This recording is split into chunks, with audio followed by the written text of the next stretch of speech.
Hi everyone, today we are talking about how to use the quadratic formula. Your quadratic formula is written below. You should write that down in your notes packet. X equals negative b plus or minus the square root of b squared minus 4ac, all of that divided by 2a. You might notice that this portion of your quadratic formula looks familiar. That is your discriminant, which we found yesterday. So you could rewrite this as negative b plus or minus the square root. We used a capital D for discriminant, all over 2a. You're going to solve all of your problems today, starting by finding your discriminant, since we already know how to do that, and then you'll just plug in the rest of the numbers. It'll work out kind of nice because there's just a little, there's less things to keep track of. It's a little easier to make sure you're doing the right thing. So without further ado, let's look at our first example. We have 9x squared minus 3x equals 0.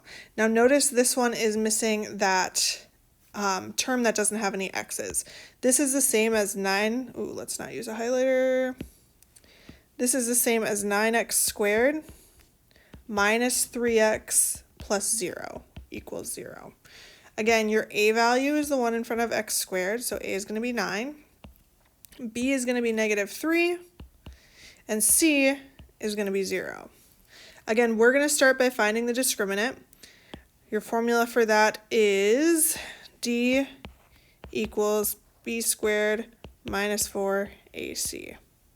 Again, for b, we are plugging in negative 3. Make sure you put it in parentheses. Then we're going to square it and subtract 4. Plug in our a value, which is 9, and our c value, which we said was 0. When I do 3 squared, negative 3 squared, I get a positive 9. Negative 4 times 9 is negative, 36, I believe? Yes, but that doesn't really matter because when I multiply by 0, we just get 0. So we have 9 plus 0, which equals 9. Again, this is our discriminant. That's the value we're going to use for D. That tells us that we are going to have two real solutions. Again, because this is a positive number,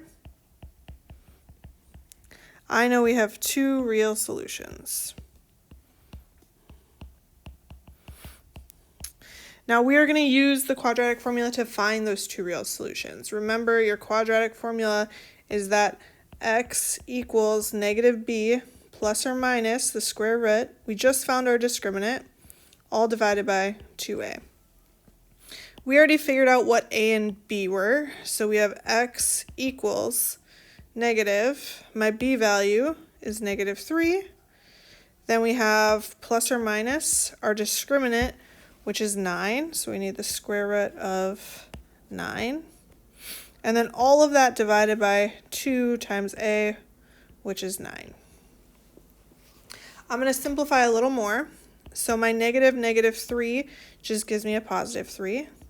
We have plus or minus the square root of 9, which is just 3, so plus or minus 3. And then 2 times 9 gives me 18. So I have 3 plus or minus 3 divided by 18. At this point, my problem sort of becomes like two separate things. My first one, we're going to do 3 plus 3 divided by 18, so it's like we're using that top sign. For my second little problem, we're doing 3 minus 3 divided by 18. Now if I do 3 plus 3, I get 6 divided by 18. We can go ahead and simplify that. I can divide the top and the bottom by 6. When I do that, I get 1 over 3. So my first answer is x equals 1 over 3. And my second one, we have negative 3 minus 3, which is just 0 divided by 18, which equals 0. So my second answer is x equals 0. So again, my two solutions were 0 and 1/3. And that is your first problem. Go ahead and pause if you need to. I'm going to move on to the next problem. My next one, we have negative 4x squared minus 4x minus 5 equals negative 4. Again, I'm going to go ahead and start by moving everything to one side. So I need to add 4 to both sides. When we do that, we're left with negative 4x squared minus 4x, and then negative 4 plus 5 gives me a negative 1, and all of that equals 0. Again, my a value is in front of my x squared, so we have negative 4 for a. My b value is in front of x, so that one is also negative 4.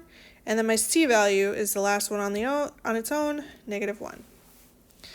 Again, we're plugging all of that into our discriminant formula, which is d equals negative b, or nope, just kidding, sorry. D equals b squared minus 4 ac. If I plug in b, we have negative 4 squared minus 4. My a value is also negative 4, and then c is negative 1. When I do that, I'm going to move it up here. Negative 4 squared gives me 16. Negative 4 times negative 4 is positive 16. And then when I multiply it by a negative 1, I get a negative 16. Altogether, that equals 0. And that is my discriminant. Again, if you look at yesterday's notes, when your discriminant is equal to 0, that means you have one real solution.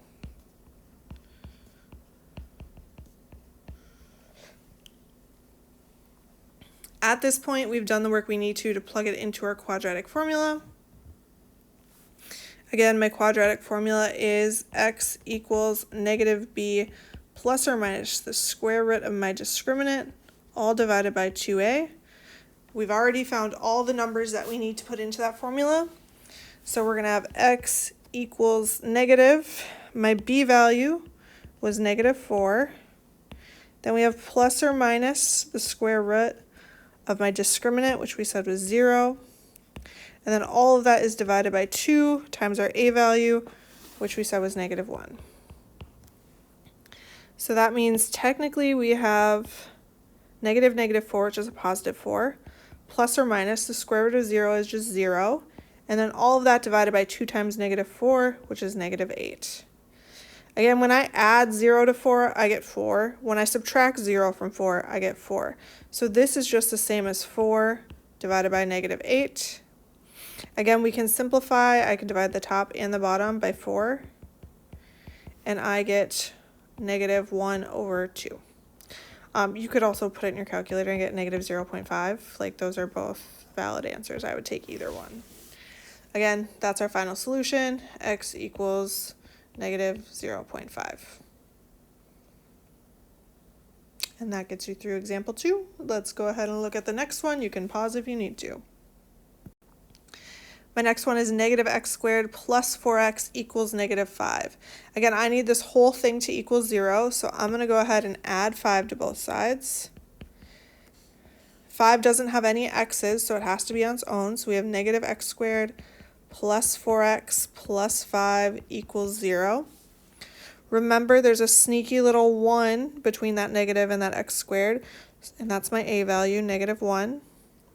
My b value is 4, that number in front of x, and then c is 5. Again, we're plugging it all into b squared minus 4ac. My b value is 4, so we have 4 squared minus 4 times a, which is negative 1, and times c, which is 5. When I square 4, I get 16. Negative 4 times negative 1 gives me a positive 4. And then that times 5 gives me a positive 20. So we have 16 plus 20. When I do 16 plus 20, I get 36.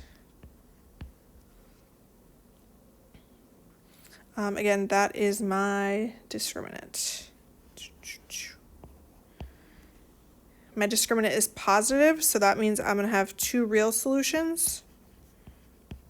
Again, that you can find in your notes from yesterday.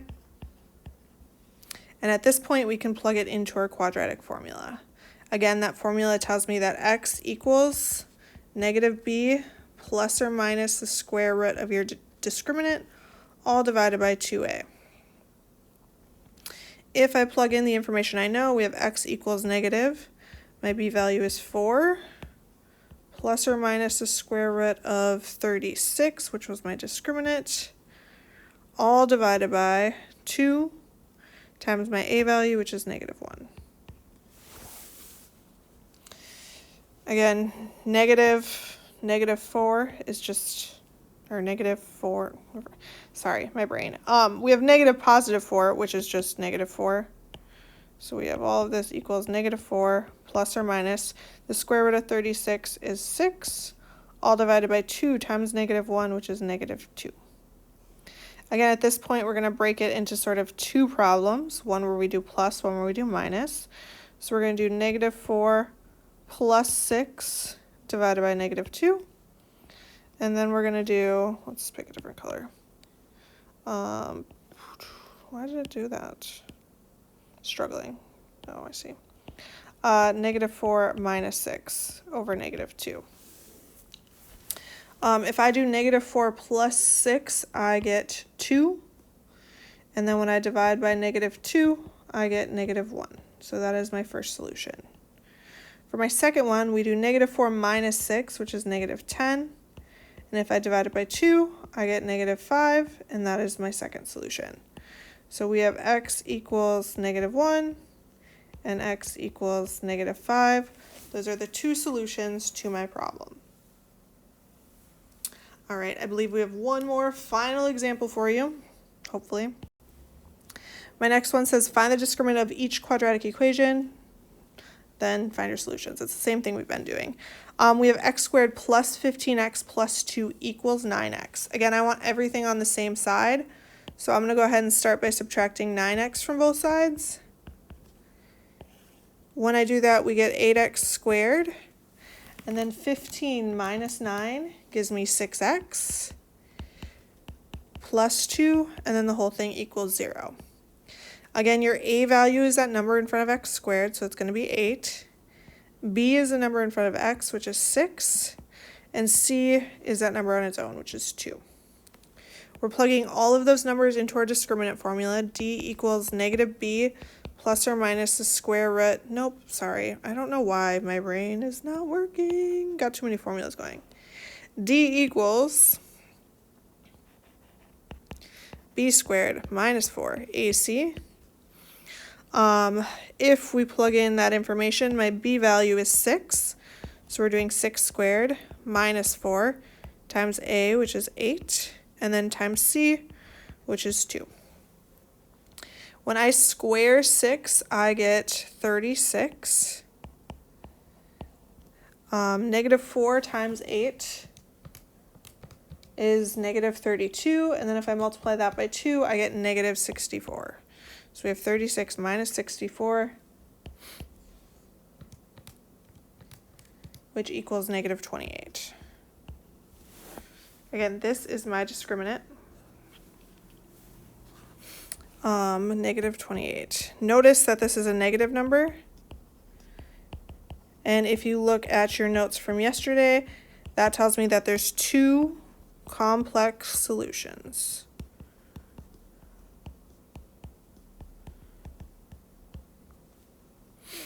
Again, at this point, we have our discriminant, so we can go ahead and plug it into our quadratic formula. X equals negative b plus or minus the square root of your discriminant, all divided by 2a. Again, if we plug that in, we have x equals negative. My b value is 6.